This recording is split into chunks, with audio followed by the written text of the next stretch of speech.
Coisa linda. Eu gosto quando chego no ambiente e eu vejo Deus operar. Eu vejo Deus trabalhar. Tem terra que a gente chega, eita, que o homem, aleluia, ele quer obrigar a Deus a fazer.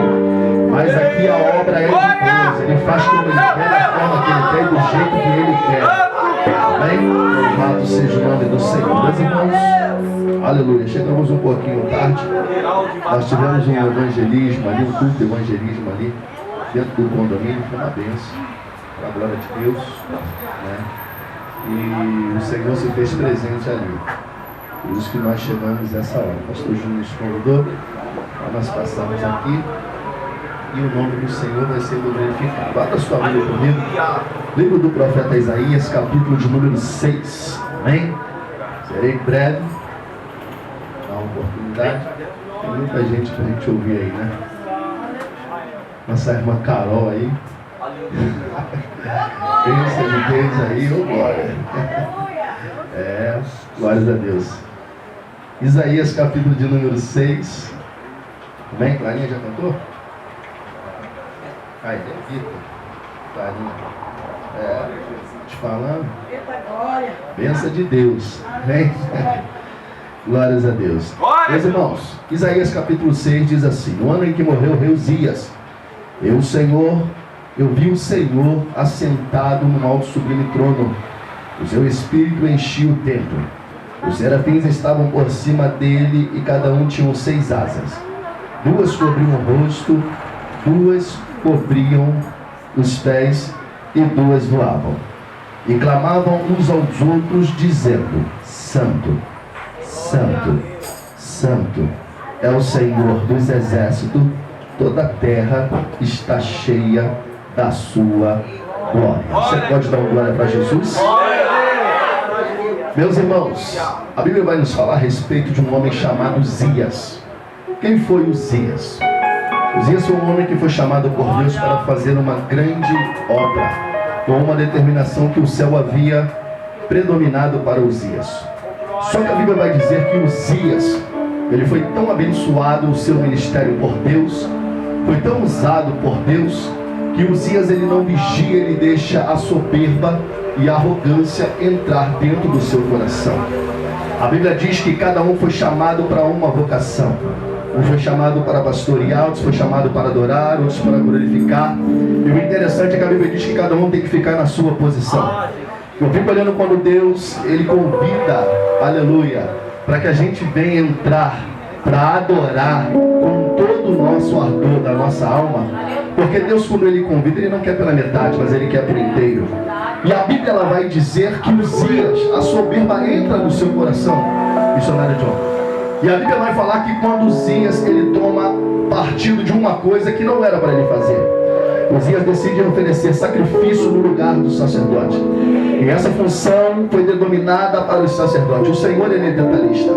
A Bíblia diz que Uzias se levanta pela manhã cedo e Uzias coloca no seu coração de fazer aquilo que não era para ele fazer, oferecer sacrifício. A Bíblia diz que quando Uzias entra para dentro do templo e toma a mão do sacrifício e apresenta ao Senhor, o Senhor dá um sinal de rejeição na presença do sacrifício de Uzias. E qual foi a rejeição, pastor? A lepra.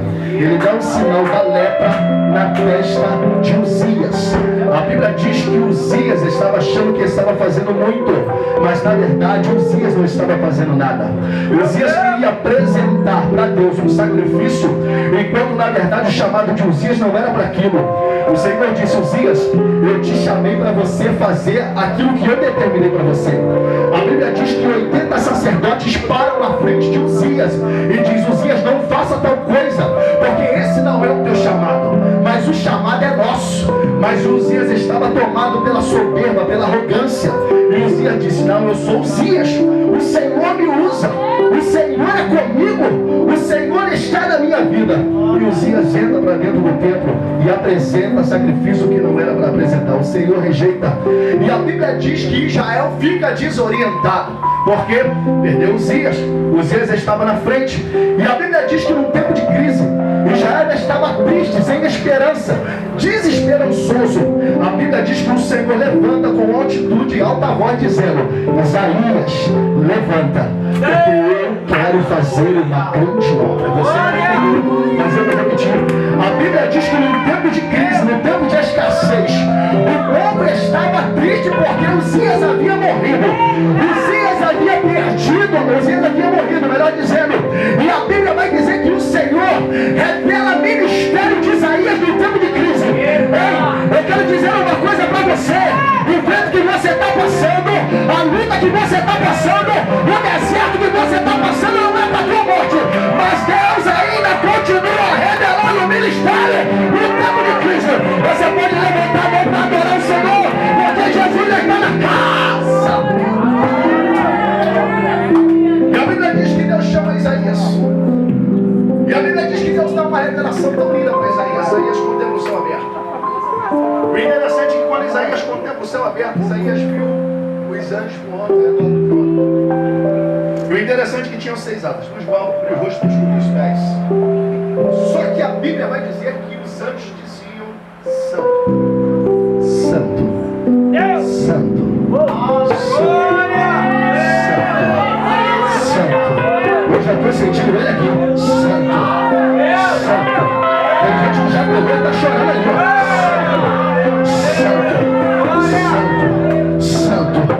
Só que a Bíblia diz, eu lendo o texto que o Flávio José escreve na sua história, diz que o interessante é que os anjos voavam ao redor do trono.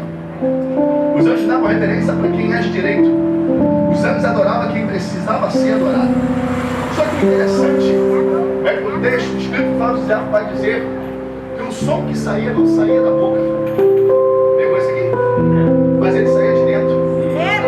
Você não pegou?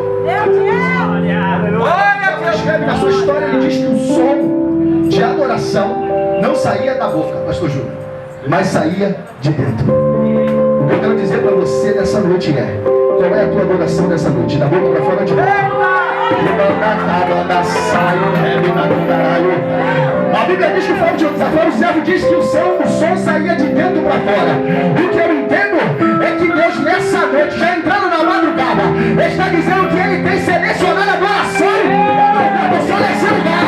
A adoração nessa noite, a adoração da boca para fora, a adoração de dentro. Cadê os pés que veio aqui para adorar? Levanta a mão, meu filho. Abre a boca, dá uma rajada de glória, porque Jesus está na casa. Posso ver essa oportunidade, né?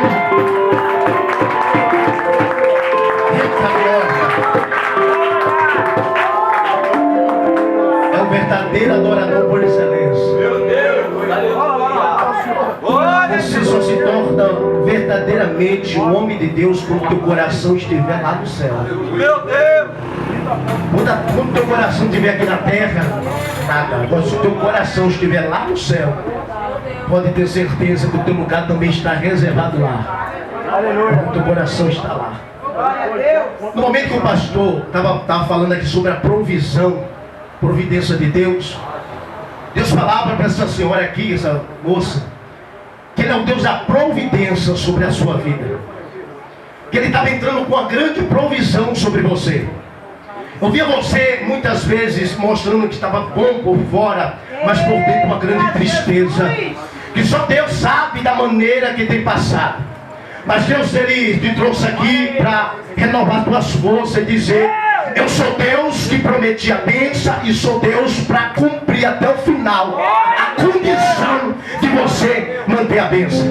Quando Deus deu o filho, a mulher de Abraão, Isaac, né? Deu filho. A mulher de Abraão, Sarai, né? Sarai. Ela não podia engravidar porque ela era avançada de idade. Era estéril. Como é que uma pessoa avançada de idade vai ter leite para aumentar a criança? Porque antigamente pegava o bebê que nascia, a mãe não tinha como amamentar, dava outra mulher que tem leite para aumentar a criança. Mas quando Deus deu a promessa a ela, cumpriu a promessa, ainda deu condição dela manter o filho dando leite. Assim Deus está falando nesta casa. Se Deus deu a bênção, eu vou te dar condição que você também suprir a bênção. Não vai pedir a ninguém nada emprestado, porque eu sou Deus da provisão, eu sou Deus baixinho. Assim Deus está fazendo na tua vida. Tira a tristeza, tira toda a preocupação que está no teu coração, porque Ele é o Deus que ainda provê no meio do deserto. No meio desse deserto ainda tem providência de Deus. E muitas vezes, meu irmão, o inimigo pega a pessoa quando nós estamos na pior fase, fraco, desanimado, prostrado, sem direção, sem foco, e coloca o jugo sobre a pessoa. Aí você não tem mais expectativa de adorar, de ir para a igreja, de jejuar, de descer a madrugada. Aí assopra o vento do Espírito Santo sobre a nossa narina. Assopra trazendo fortalecimento. É na hora que você está fraco, que você sente do nada vamos dizer assim, do nada um fortalecimento. Aí você sabe que o Espírito Santo de Deus está te dando mais força para você vencer esta guerra. Aí você olha e diz assim: não tem como eu parar, porque Deus, Ele sabe da onde eu vim e da onde Ele me tirou. Para que eu vou parar se eu vou voltar tudo lá atrás? Eu vou prosseguir. Essa luta que está vindo na minha vida não é para me matar, mas é para me fortalecer. No meio desta luta, desta tempestade, é um fortalecimento para um grande culto de ação de graça. Para lá na frente você está aqui testemunhando, dizendo assim: eu passei por isso, eu passei por aquilo, mas Deus deu vitória. Como você vai falar de cura se você não enfrentou enfermidade? Como você vai falar de restituição se nada da tua vida foi restituído? Como é que vai falar que Deus liberta se você ainda não foi liberto? Nós temos que testemunhar aqui o que nós estamos vivendo. É por isso que é necessário passar por fogo. É necessário, meu irmão, passar pelo deserto, para lá no final nós cantar o hino da vitória. Amém? Aleluia. Eu quero ouvir a nossa irmã que veio aqui nos visitar com a oportunidade. Qual o nome dela? A irmã Carol. Glórias a Deus. Missionária, né? Glórias a Deus. Pai do Senhor Jesus, papai da igreja, amém? Me conto feliz de estar aqui. A palavra que eu quero deixar para a nossa meditação está no livro de Mateus 25, que fala sobre a parábola das 10 virgens. Verso 1, que fala assim: então o reino dos céus será semelhante a 10 virgens, que tomando as